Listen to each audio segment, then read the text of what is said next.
they did was give us a slow one. A state that takes away time from those with too few hours to give. The parents on low income who are already missing out on their time with their families because they're working overtime just to make ends meet. The people at the margins of our digital world or excluded from it altogether. By closing the technology gap, we will restore every citizen's belief that the state can work for them. When the previous government set up DCIT, they recognised the transformative power of technology. They were right to do so. But if we want to lay the foundations for a decade of national renewal, then we must be much bolder. We need to rewire Whitehall, because technology is much more than just another sector to support or a strategic advantage to secure. It is the foundation for every one of our national missions. From kickstarting economic growth and making Britain a clean energy superpower, to breaking down barriers to opportunity and building an NHS that is fit for the future. Our task, then, is fundamentally different, and our approach must be too.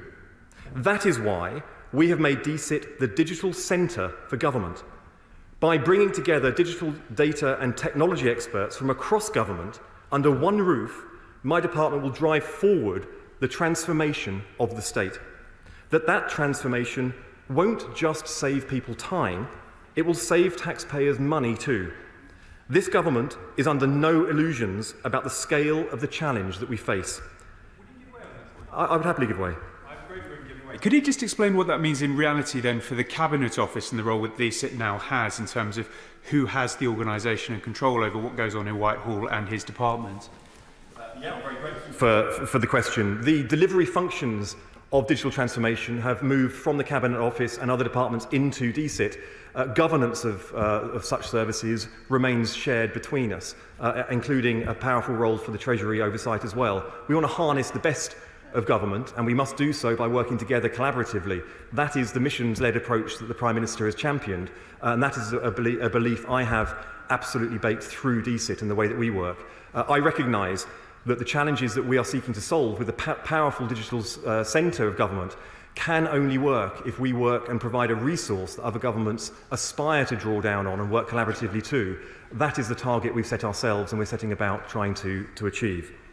But as I said, the government is not under no illusions about the scale of the challenge that we face. We promised to mend Britain's broken public services. Now we must do so with the worst set of economic circumstances since the Second World War.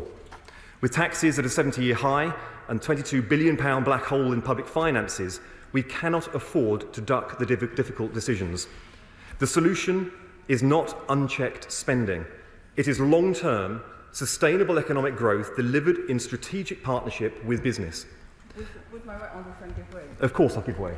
I thank my right honourable friend for giving way in the excellent speech he is making. And women businesses could add £200 billion to the economy if they were invested in at the same rate as men in business. The female founders community is in uproar since it was announced that Innovate UK was only going to award half of the £50